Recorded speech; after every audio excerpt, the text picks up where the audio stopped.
Business slowly returning to Mount Hagen following Wednesday's inferno. Women's Chamber of Commerce identify loopholes in SME draft policy. And task force set up to deal with potential Ebola risks. This is National EMTV News with Tokana Hasavi. Good evening and thanks for joining us for Friday's news. Mount Hagen City is calm after a fire and rioting by looters brought the city centre to a standstill yesterday. Businesses have slowly returned as the community counts its losses after 8 buildings were destroyed in Wednesday night's inferno. MTV's Bethany Harriman reports from Mount Hagen. The riots have stopped and the city is returning to normalcy, but police are still on full alert in case of a resurgence by the people to loot stores. Several attempts were made by 2 groups, resulting in a shootout yesterday. Hagen residents had described the situation as tense and many expressed fear. This morning, the roads and streets within the city's central business center were filled with people, normalcy returning to the city, the sites that got burnt down being excavated by people. The city had been on lockdown for 2 days to avoid lootings. The attempted lootings began when a popular restaurant in the city center caught on fire and burnt down. 3 other buildings were also destroyed in 4 hours. They were part of a group of buildings. Mount Hagen City was in turmoil for 2 days.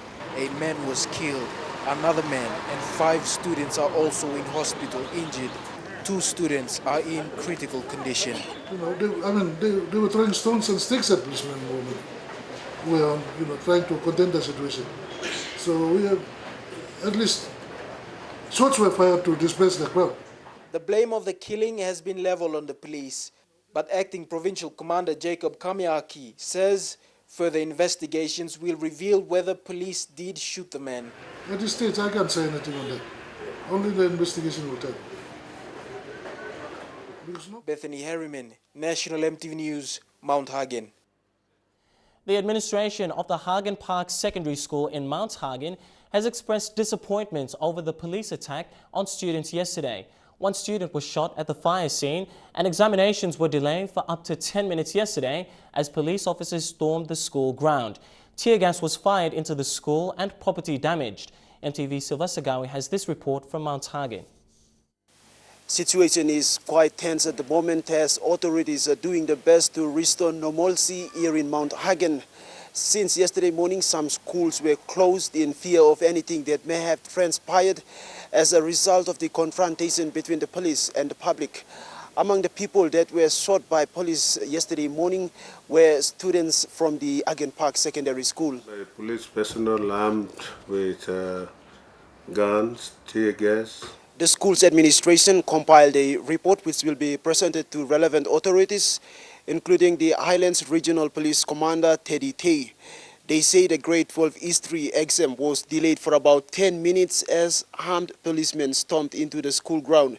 Tear gas were fired into several classrooms as students fled for safety. The grade 12 examinations were completed this afternoon. However, the administrations are still concerned about the safety of their students. Teachers and parents were upset with the riot between police and the public, but are continuing to provide assistance. Acting PPC Jacob Kamiak says he was at the scene during the riot and students' reactions may have led to police taking actions against them. We are subject to all these things, but after all, we are trying to protect the properties of the city of Mount Hagen. More reports on the police shooting were not made available to us, but we understand police investigations are still continuing at this stage. Sylvester Gawi, National EMTV News, Mount Hagen. The sale of the Papuan compound playing field has now been brought to the attention of the Lay Police after a lands officer was sacked for facilitating the sale of the land. Community leaders want the officer arrested and charged.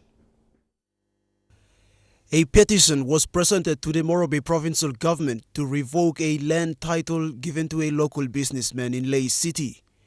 About 2 weeks now, and there is still no decision made by the Morobe Provincial Executive Council to revoke the land title. The Papuan compound community, however, are still maintaining their stand. They want the provincial government to respond accordingly to the petition. We will register the case finished. Now you got lawyer and over the standby. We will be in proper procedure and by Mibla. Kissing back this appeal, Mibla.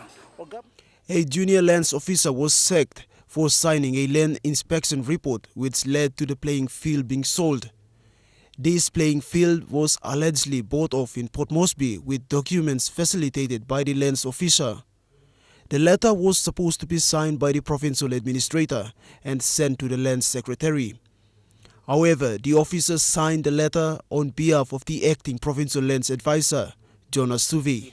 Or government easy, you got no road stop by kissing back and through long legal process. We no long stop by all come kissing at the The community, through its spokesperson, has already reported the matter to police, and they want justice to be brought on those involved in selling the land. Sylvester Gawi, National EMTV News, Leh. And among stories coming up after the break, the PNG Women's Chamber of Commerce calls for a new policy to accommodate women's needs. Stay with us.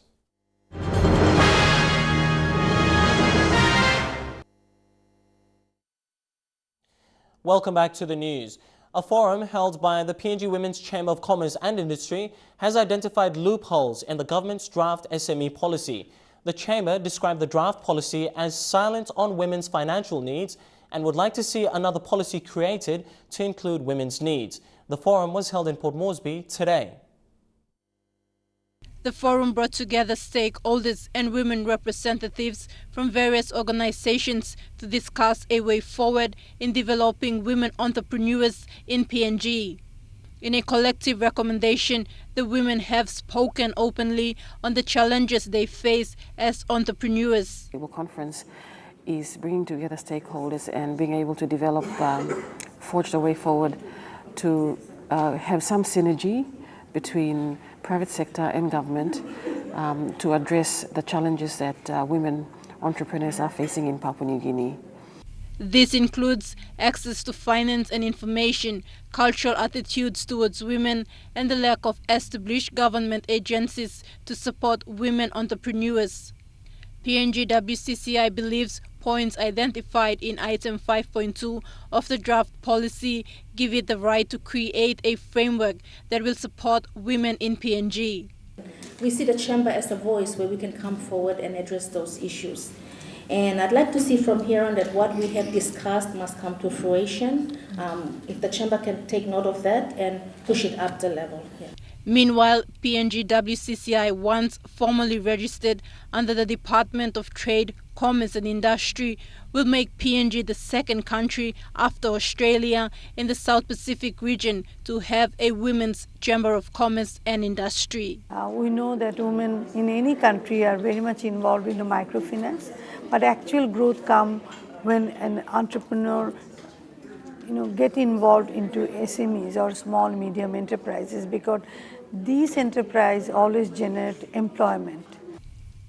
Teklagunga, National EMTV News. An EMTV story about difficulties faced by people in Kabum and Tep-Tep in the Morobe province has drawn help from an unexpected source. A small organization of women who work for petroleum company Oil Search today paid for a set of basic equipment for aid posts in the USLG where Tep-Tep is located. 3 small but important boxes will be flown to Tep-Tep free of charge by the Lae-based North Coast Aviation, the airline that assisted EMTV crew members to obtain the pictures and story about 1 month ago. Women vendors at Gerihu Market in NCD are using mobile phones to deposit market fees. A fee of 2 kina is paid electronically into the NCDC Markets Division account to allow them to secure a space. NCDC Markets Division Manager Michael Minja said this initiative provided by Microbank is effective and prevents any dishonest activity. About 6,000 kina. Mr. Minja said 6,000 kina was already raised from this new initiative. Women pay 2 kina as market fee from the Microbank account to NCDC Market Division account. Money tamal kan bam 2 kina long kaya. I go inside the mobile and straight away I open transaction. I go straight long account long NCDC. So even though use ticket more, also before all use ticket, all man walk long, all clock reply, all again put in money on side na program ticket na all this line still passing come up. So now we look on just like new system long micro bank, mobile banking. I mean good through all nationwide banking bring come someone them partner want to blah UN Safe City project. Yeah. Physical collection of market fees is no longer entertained, as money collected may have greater chance of mismanagement than this new system. Many of the market vendors already have an account with Microbank, which helps them to deposit their daily takings likewise. Microbank, head of mobile banking through the Egi, said they are bringing the services to the people, and the mothers at Gerewu Market can use these facilities, as he explains. Basically, the system that we are using here is a bill pay system, which enables the vendor, as soon as they walk into the market, they can use their phone to send tukina, the vending fees, straight to the NCDC account. The process involves them opening an account, a MyCash account with us. MyCash is a mobile banking facility that is operated through the mobile phone with Nationwide Microbank. The other thing that we also brought with us when we started this partnership arrangement was bringing a bank to the women for the hard-earned savings at the end of the day. Women vendors said they are satisfied with this new service, making banking easier through mobile phones. Market, all bani na bot mi blood sakaram ko out longen on magi all street pocket also pocket pick na kind of them so back bank coming jet longen mi blood sedan good beki money blow mi blood lo micro bank one time long happy noon long losing all money one time micro bank mi blood so go nothing house na come back lo nothing lo morning mi blood come na house again na mi blood say market na make this la kind so them mi blood so giving cash money mi blood sa pay lo mobile phone blum bla so all get mama mi blood all place America staff market the city staff so lo pay na using mobile phone na this la mi blood clear finish all mama all lapun to all market staff but all clear lo using. Similar services will be provided at Gordon's Market after its reconstruction. Yesterday, the new Gerewu Market was officially opened by NCD Governor Powes Pakop, representatives from the diplomatic corps, and the UN Women. Quintan Alomp, National EMTV News. Gender-based violence is a highly prevalent issue in Papua New Guinea that has come under the microscope of the 2014 Church Partnership Program. The second biennial forum in Madang concluded that it will work together to promote and address gender equality under the theology of gender through the church network. MTV's Fabian Haglitz with this report. 7 mainline churches of Papua New Guinea and their Australian counterparts gathered in Madang this week and discussed ways women and men play to promote the God-intended fullness of life. The churches have recognized the importance of gender equality, discussed under the theme creating an enabling environment for inclusive participation in development. The church's stand is man and women are created in God's image and likeness with dignity and against all forms of violence. It recognizes the need of a collaborative approach to development that values the role of gender equality. We will take on in addressing especially the gender issues to come up with a theology of gender equality. The Family Health International 360 has been working in partnership with the Baptist Union Church. Miriam Dogema pointed out lack of response mechanism at the community level and urged churches to take a more visible stand on violence against women, starting with individuals. Also connect to legal services, that also connects all the way to your communities and also connects back to your church. I think that will give a more holistic approach. The Church Partnership Program is supported by the Australian government in partnership with the PNG government. The unique ecumenical network of churches focuses on bringing development to people in the most remote parts of PNG. Fabian Hakalitz, National EMTV News, Madang. Meanwhile, Papua New Guinea's legal system was criticized in the Church Partnership Program Forum for failing to address gender-based violence issues concerning women and girls. Family Health International 360 data shows more women and girls are vulnerable, but due to the weak legal system, perpetrators were not brought before justice. While churches and non-government organizations are making efforts to address gender-based violence, the state must also play its role to ensure a free and safe society for all.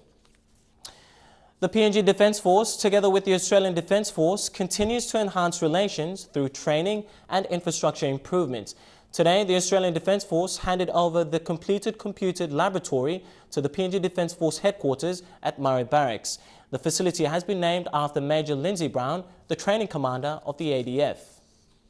Move on to the next activity. It was visible at the handover ceremony that PNG Defence Force and their comrades from the ADF are working to implement the Defence Force White Paper policy. The policy calls for enhanced improvements in the areas of training, welfare and overall improvement in the PNG Defence Force. Present at the Murray Barracks headquarters included PNG Defence Force Commander Gilbert Toropo and the Australian Defence Force headed by Training Commander Major Lindsay Brown. At the cost of 90,000 kina, Brown's computer lab marks the completion of another outstanding improvement at the PNG Defence Force headquarters at Murray Barracks. Today we live in the 21st century where technology has overtaken some of the events, both in commercial aspects, but more importantly, the war fighting aspects that we as professionals aspire to be professional and be successful. Training Commander Major Lindsay Brown said prior to the facelift, this building used to house the former computer lab. However, that was left to deteriorate over the years. I scrimped and saved some money, got some money around and we replaced it with a new generator that will and is sufficient to power the whole building, okay, with the air conditioners running as well. Major Lindsay Brown said constant power blackouts at the barracks is also a major concern. They are working on getting a new generator. However, in the meantime, the constant blackouts may be disastrous for the IT lab. Apart from the computer lab, Australian Defence Force also handed over a safety vessel to be used during water and sea safety training. The assistance is all part of the Defence Force White Paper policy that has united the PNG Defence Force and the department as one organisation to ensure grey areas of improvement in the force are addressed. Do some cross-trainings, upskillings, and also part of the succession plans for the young ones to come and see the old ones leave. Bridget Komatap, National EMTV News. And now we take a look at the finance news. The kina closed unchanged at $0.3965 in the interbank market, and at Bank South Pacific, the kina was buying $0.3895 $0.439 Australian dollars, €0.2993 euro, and 41.62 Japanese yen. Looking at commodity prices at New York close, coffee, cocoa, and copper closed higher, gold closed lower. Crude oil and copper closed higher, palm oil closed lower. And finally, on the stock market, the Dow Jones closed at 216 points higher, the ASX closed at 29 points higher, and the All Ordinaries closed at 26 points higher. You're watching National EMTV News tonight. PNG's contingency plan to deal with potential Ebola. Also, another doctor in America testing positive to Ebola.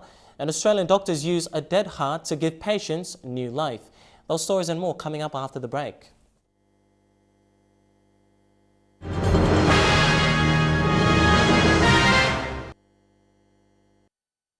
Good to have you back with the news. The Health Department today formed a National Response Technical Task Force to combat the risk of Ebola in PNG. The task force includes the World Health Organization, the Immigration and Citizenship Service Authority, air and seaport agencies, and border authorities, among others. All parties discussed the country's protective measures and construction of quarantine facilities. The task force is headed by Dr. Sibauk Bieb, Executive Manager of Public Health. He confirmed no Ebola infection or transmission cases in the Pacific region, but PNG is establishing precautionary actions despite the risk being low. Construction of a quarantine facility at the country's international airport is underway, and a new traveller declaration form will be used at international airports that show health and travel history of travellers entering Papua New Guinea. The main aim of this task force is to put in place that emergency response plan so that the border protection agencies of government, for example, represented by the Citizenship and Immigration Service Authority, Foreign Affairs, Border Development Authority, Customs, can know exactly what to do should a case of Ebola come into the country. Approximately 1 million kina has been allocated for the task force. The Australian High Commission, the US Embassy and the World Health Organization will donate as well. WHO representative Dr. Peter Van Maren emphasized the need for a regional cooperative approach to assist PNG. Far from Papua New Guinea, the United States of America is currently undergoing serious quarantine and defensive measures to contain the deadly virus on its soil and in West Africa. But Dr. Carlos Williams from the US Embassy here in Port Moresby believes that PNG's establishment of a task force is a step in the right direction. You made a statement that the risk is low. True, the risk may be low, not zero though. And I think the government of PNG is actually being very proactive. They're organizing. The task force is being put together today and has met several times, working hand in hand with WHO, hand in hand with developmental partners and other departments within the government of Papua New Guinea. So what we see here today is absolutely positive. Proper training, skills and expertise remain a concern, but with the cooperative approach from all parties involved, the construction of a quarantine facility at the Jackson's International Airport is currently underway, with skills transfer programs for local health workers. The National Response Technical Task Force will reconvene in 1 week. Turning overseas now, an American doctor who recently returned to New York after treating Ebola patients in West Africa has tested positive for the deadly virus. Well, this is the very first case of Ebola to be diagnosed in New York, America's most densely populated city. And the patient is a doctor who recently returned from Guinea treating Ebola patients in West Africa. Now, his name is Dr. Craig Spencer. He's 33, an emergency medical specialist, and he returned last week and over the past few days has been reportedly feeling fatigued, but has been self-monitoring, checking his own temperature daily, and he noticed this morning he had a fever and was feeling nauseous. He immediately notified authorities, who sent a specially equipped ambulance with crews in hazmat gear out to his apartment, put him on board and took him to a special isolation ward at the hospital in New York that has been specially set up to deal with any Ebola cases that might emerge. Now, he underwent testing today and this afternoon those tests came back positive for Ebola. Since then, his fiancée and also 2 friends have been placed in quarantine, and now health authorities are working to trace who he may have come in contact with over the past few days. However, authorities are stressing that the risk to New Yorkers is very low. And we want to emphasize that New York City has the world's strongest public health system, the world's leading medical experts, and the world's most advanced medical equipment. We are as ready as one could be for this circumstance. Now, the main points authorities in New York are trying to make clear at the moment is that it is safe to catch the subway. Millions of people do so every day. It's the best way to get around such a densely populated city. Of course, whether that quells the fear that's sure to erupt in America's most famous city after this announcement remains to be seen. And I guess we'll see in the morning how many people catch that subway on their daily commute. Canada still remains in shock after a terror rampage in the capital, Ottawa. A security video has emerged of the chilling moment that the gunman stormed the parliament after killing a soldier at the War Memorial. This is the moment the attack on Parliament begins. The new video shows the suspect leaving his car and sprinting toward the Parliament building. He's carrying a long gun. Terrified people are running away. Watch, he steals this black car, drives it around to the front steps. The car still moving, he jumps out, races inside, officers in hot pursuit.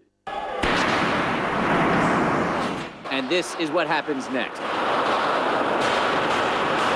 Gunfire echoing off the ornate, historic walls of Parliament. These right here are the steps the gunman ran up during his rampage. After an all-day lockdown yesterday, today they are letting us back into the building. The bullet holes were visible everywhere. The gunman then came directly through this entryway where he started tangling with some of the guards. Shots were fired, and that's when the gunman started running, again with bullets flying at him, directly down this hallway. This is the incredible part. He then ran past these 2 rooms, which were filled with members of Parliament, and in fact, in this room was the Prime Minister himself. Amidst the chaos, Prime Minister Stephen Harper quickly whisked away. But in a small room nearby, This member of parliament was trapped with her 2-month-old baby. You terrified? You must have been I was terrified, of course. The first thing I thought, how can I make sure the baby is not yelling and crying? She was saved by this man, the parliament's Sergeant-at-Arms, Kevin Vickers, who shot and killed Michael Zahaf-Bibo. Look at this new video of Vickers in the moments immediately afterwards. Gun still in hand, seemingly completely calm. Today, on the floor of Parliament, he received a standing ovation.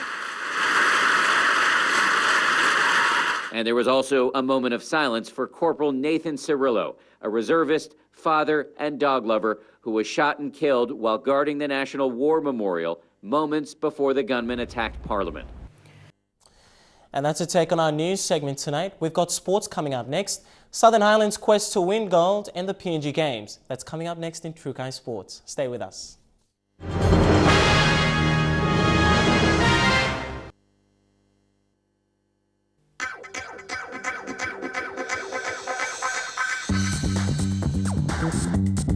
True Kai Sports.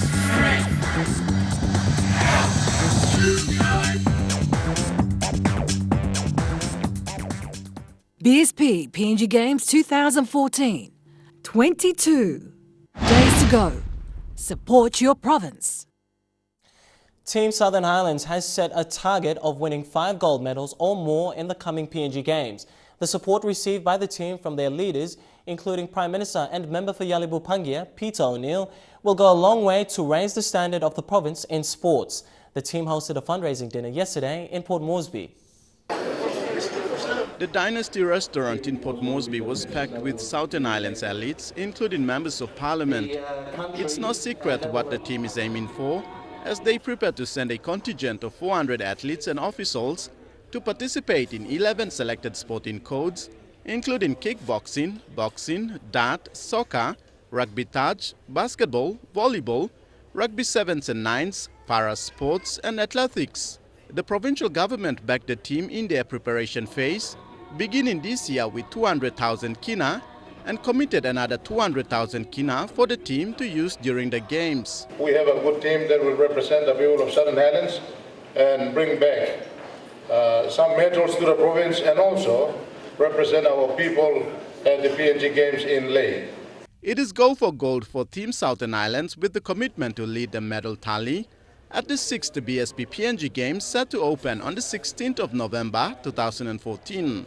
Today we would like to try a group game, which is we are going to take part in 11 coaches. Previously they used to take 7 coach, 6 coach, and they used to come 3rd, 4th places.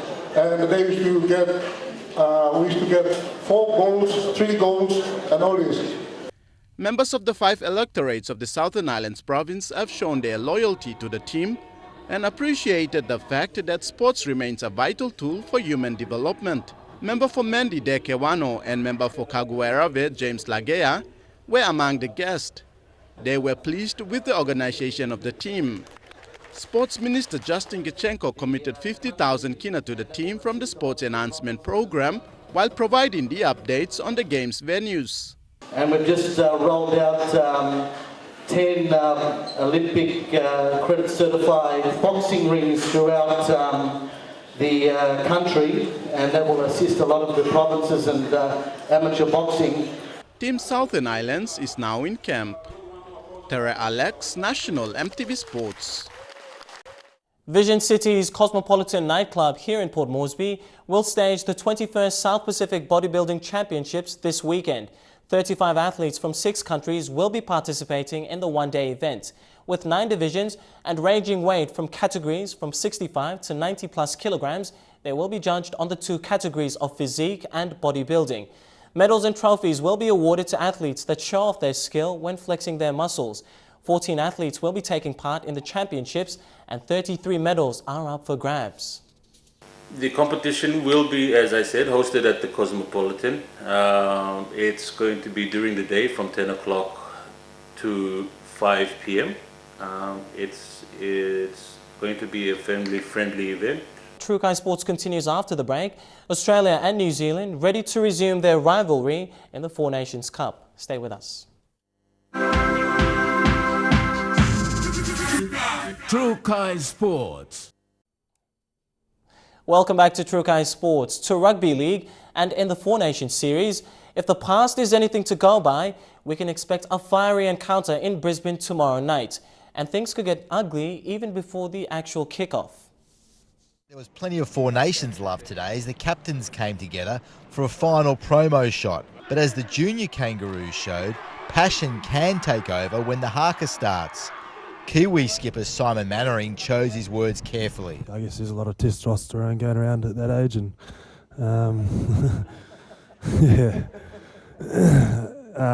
yeah, you know, it's yeah, I don't think you'll see it tomorrow. The Aussies advanced on the haka in 2008. It looked great, but the result wasn't. I think the last time we did that was in the World Cup final and we got beaten, so no, we won't be doing that again. The Australians won't need to get fired up by the haka. The rookie heavy side have their green and gold futures to play for.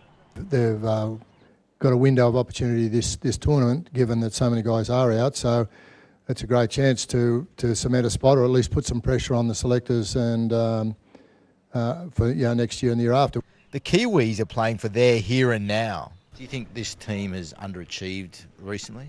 Yeah, I think so. Everyone always speaks about the talent that we boast, and the fact that we haven't probably got that one up on, Australia. New Zealand will rely on Johnson to produce from start to finish. Where can you lift as the Kiwi number 7? I think for me it's playing every play, and not sort of stepping back and watching the game go by. I want to be in everything that we do. And have you been guilty at all for watching the game go by in the past? Probably a bit. The final last year. Johnson says having Kieran Foran back in the side is a huge boost. I thought we missed him, dearly in the Anzac Test at the start of the year. So to have him back in camp, he's the leader of our group, and obviously the way he plays, he inspires and lifts the boys around him. So yeah, hopefully he can do that. He's a mature bugger, isn't he? He's like 100 years old and he's only 20. I don't get it. We're the same age, but you look at him and he's just like a 30-year-old. And in cricket, the Barramundis will take part in the 2014 Pepsi East Asia Pacific Men's Trophy next month. It will be held in New South Wales, Australia from the 19th to the 23rd of November. The Barramundis will head in as defending champions against Japan, Vanuatu, Fiji, Samoa, Cook Islands, Indonesia and the Philippines. Consisting of players from the recent South Australia Cricket Association campaign, brothers Charles and Chris Amini, Mahurudai, Lega Siaka, Vani Vagimoria, along with batsman Asad Vala, have been named. They will be coached by Deepak Patel. Retaining their T20 title in the South Australia Cricket Association League, the Barras will hope to finish at the top and improve on their 8th place finish in the ICC World Cricket 2020 qualifiers in 2013. The Barras will play their first match on the 19th of November against Fiji. And back home, 3 boxers from the Sankama Boxing Club will join forces with Team NCD Boxing for the PNG Games in Leh. The Sankama Boxing Club has been a success story since its inception under the guidance of Salome and Alex Rihata. But now the club is looking for a proper venue for sparring and other club activities. Venue is the main concern for the club. Since the inception of the club in 2013, its boxers have been punching under this mango tree. But that didn't hinder their training, resulting in 3 of their boxers, Dominic Maka, Lennox Kungsi and Reginald Pirika, making it into the NCD boxing team for the PNG Games. It was also timely for the club to receive support from the National Gaming Control Board. The 15,000 kina worth of support will extend and expand the talents the club has and produce brilliance in the ring. These people in boxing us, how to train and all that. So the interest is out there, but it's just that if we had a venue, then we would get everybody together to come for training. The Sankama Kickboxing Club is branching out to other centres, including newcomer East New Britain from already established Anga, East Sepik and Autonomous Region of Bougainville. On behalf of the board, I'm thankful that it's not going to be based only in Port Moresby, but it will be used, the equipment will be used by other boxers throughout the country. So prior to the support provided by NGCB, the Sankama Boxing Club was fully funded out of the pockets of the Riata family. The equipment given will be evenly distributed to its branches. Tere Alex, National EMTV Sports. And that wraps up True Kai Sports tonight. Coming up next, the weather details. Stay with us. True Kai Sports.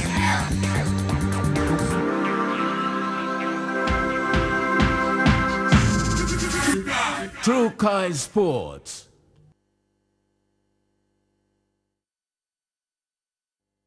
This weather information is proudly brought to you by Tablebirds. The weather forecast for the next 24 hours in southern region. Fine weather expected in Port Moresby, Daru and Alutau. Mostly fine as well in Popondetta, but cloudy in Kerema. In Momase, cloudy weather expected in Lae City and few showers in Wewak, Vanimo and Madang. In the New Guinea Islands, fine weather expected in Lorengau, few showers in Buka, Kimbe, Rabaul and Kavieng. And in the Highlands region, all centres, cloudy weather. Forecast for small ships, but first there is a strong wind warning current for all coastal waters of southern PNG Indonesian border through Torres Strait, Daru, Kiwai Island, Kerema, Yule Island, Hood Point, through to Arama coastline to all Milne Bay Islands, including Cape Bogle, Finschhafen, Wasu Point, Vitiaz Strait, through to CSE Islands, Long Island, West New Britain, Manus and its western group of islands. Looking at waters of southern PNG Indonesian border through Daru to Kiwai Island, Kerema, Yule Island to Hood Point, Samurai Island, through to Finschhafen, Vitiaz Strait, including CSE Islands, Long Island and West New Britain, seas of 2.5 to 3 meters, waters of Samurai Island through Cape Bogle, Wasu Point, Finschhafen, eastern and western Milne Bay Islands, seas of 1.5 meters to 2.5 meters, waters of Finschhafen, Madang, Bogia, Wewak through to Aitape, Vanimo and the northern PNG Indonesian border, seas of 0.6 to 1.5 meters, and waters of East New Britain, New Ireland, Bougainville, Manus and western group of islands, seas of 1 meter to 2 meters.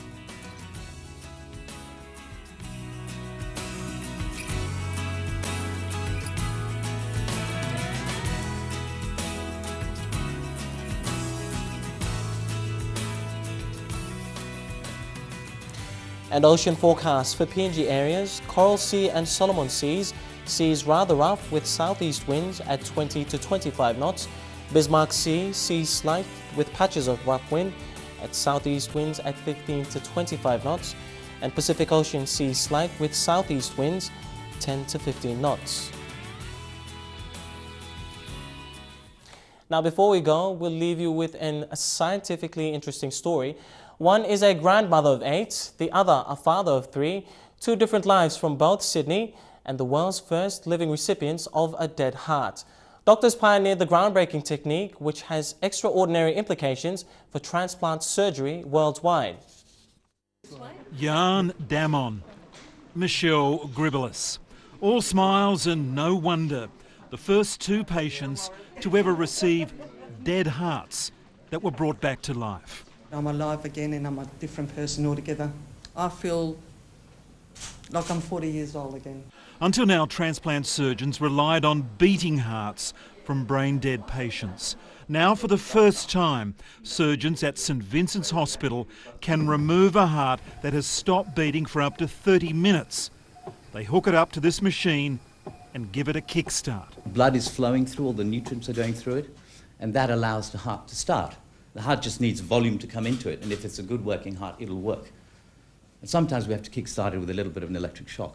From the machine and then the transplant, Jan received his heart just 2 weeks ago. Wild thing to get your head around, that your heart's gone and, you know, a stranger, someone you don't know is, you know, part of them is now inside you. It's a giant leap for transplant medicine, a world first for St Vincent's. It feels like a Star Trek moment indeed. Because no one's done this before. No one's gone here before. So Michelle, the 40-year-old, 57-year-old, walks 3K, 120 steps a day. Father of 3, Jan, woke from his operation a new man. He looked, to me, in my eyes, he looked really well because he was alive. But it just had all the cords and the team around him, and it was just such a relief. 10:30 that night, I was just like, oh, thank God. This is the transplant department at Sydney's St Vincent's Hospital.